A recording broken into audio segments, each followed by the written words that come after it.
All right. Welcome to the Scorched Earth Sports Podcast. Saturday recap. You know, without football, just a little lackadaisical. A little over, just waiting. Just waiting until September. Well, we actually have some football in the news. If you could, though, please hit the like and subscribe button. It means a lot to us. Go through. Tell me what you want to hear in the world of sports. I'm pretty well versed. Not as good at EPL as I'd like, but I'm pretty good. We're going to have Scott. We're going to have Brian on. It's going to have some really rollicking takes. All right.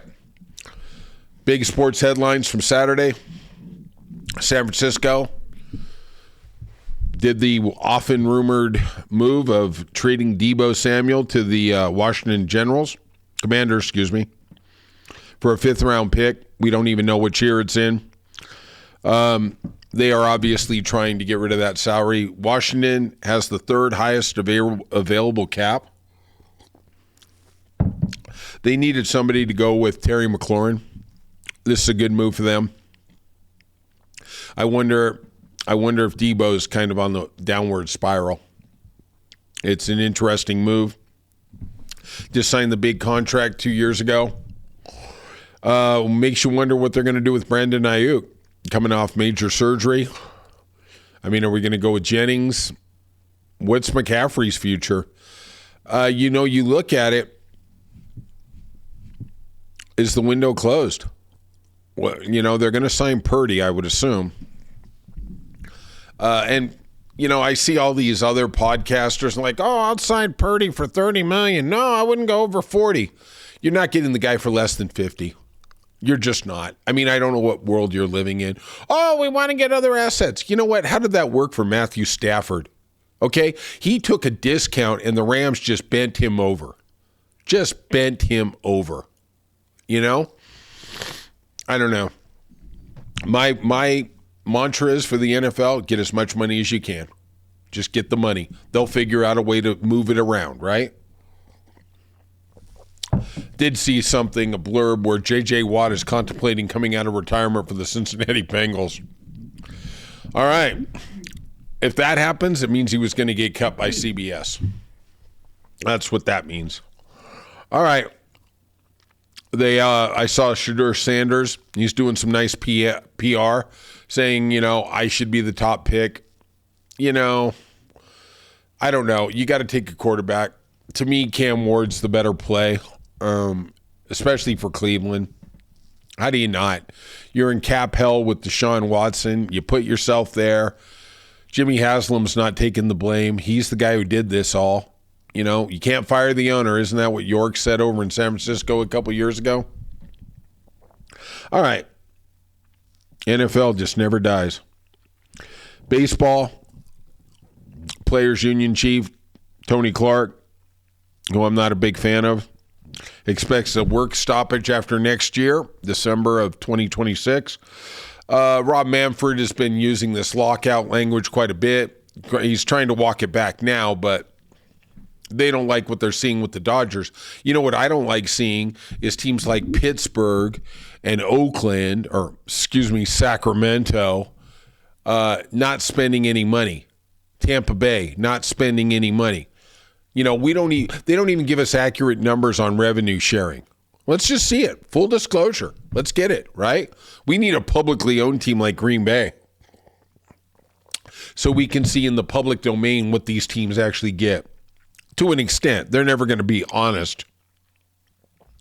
Manfred now is looking at reinstating Pete Rose. I remember Pete saying that if he wasn't alive, he didn't want the nomination. Well, obviously his daughter and Manfred want to be able to put him back on the ballot. I did see a comment by Jim Dowd, the investigator of Pete, when he eventually led to his banning. And he said, the commissioner has nothing to do with the Hall of Fame voting. I don't know if that's true in practical terms. Donald Trump has talked about pardoning Pete Rose. Okay. For tax evasion? I mean, that's all you're going to be able to do. He served 5 months for tax evasion. To me, and Brian and I it'll be some really good debate. He's pro Pete Rose. I'm anti Pete Rose. We don't know what Pete bet on. They sealed it up. He had multiple opportunities to get back into the good graces of baseball. Bud Selig gave him a chance in 2001. He had to admit all his crimes, not go to casinos, quit gambling, and Pete deferred. He said no. Pete lied, and he lied, and then when he finally came true, it was in a book where he could make money. Pete was all about Pete. And I will say this, that's what made him a great athlete. Right? He only cared about himself, didn't care about nobody else. He could talk about team, but team was after he went 3 for 4, right? Yankees, Giancarlo Stanton starts season on the IR. That contract looks better and better every day, doesn't it? That's one of Brian's favorite things. We're both Red Sox fans. Let me tell you, you start talking about some of those big contracts for the Yankees, that's going to be a noose around their neck. College basketball from Saturday. Tennessee beat Alabama in a thriller. Big win for them. It's going to up their seeding. Jamari Mashak hit a long three-pointer at the buzzer. It was a really good game. The SEC is just hands down the best conference. That 1-8, I would say in the SEC, we got 5 teams that can win the title. Tennessee, Alabama, Auburn, Florida, Kentucky. I'm not, maybe A&M, maybe, if they got a right bracket. I'm not buying the Texas stock anymore. Let's get to them. Georgia beat them. Georgia's a good team, too. They might be in that 5th slot. I don't know what happened to Texas. I had high hopes on them at the beginning of the year. Maybe you got to get the girl beater back. I don't know. I don't know what happened. Florida, who I was so skeptical of. First of all, I thought they were going to fire the coach the first month of the year. Beat Texas A&M. Funny how that went away as they keep winning. 87-70. Is Florida for real? I don't know. The numbers, the analytics say Florida is real. They keep winning in big spots. I'm going to go out on a limb. I see them losing the first weekend. I do. I don't know why. I can't, the gut thing where everybody goes, well, the analytics on this football game are XYZ, but my gut says they're going to do this and that. Well, okay. I'm the same idiot. There's something weird with Florida, and I don't know what it is. Maybe I'll figure it out. St. John's, Rick Pitino on his redemption tour after the debacle that was the tenure at Louisville.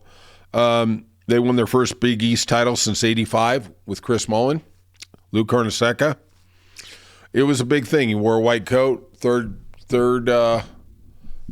full house at Madison Square Garden this year. He's had an amazing year.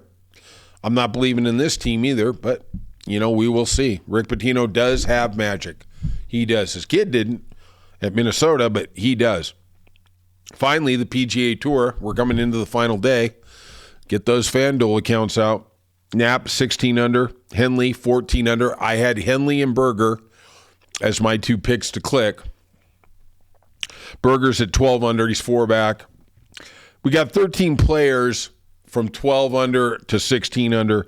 Nobody, don't look at anybody from 11 under. I mean, yeah, they could pull a Matsuyama and shoot a 62. But it's just too hard to overcome 13 players. I get that he can catch the leader. I get that when you're thinking like that. But the problem is one of these other 13 guys or 12 guys, take the leader out. If you shoot a 64 in the wind, which is an amazing score, is one of those guys going to shoot a 65? These guys got some serious talent. All right. My pick to click is Henley. I think he's going to win the tournament, just like I picked the winner last week in Mexico City, and I have already forgotten his name.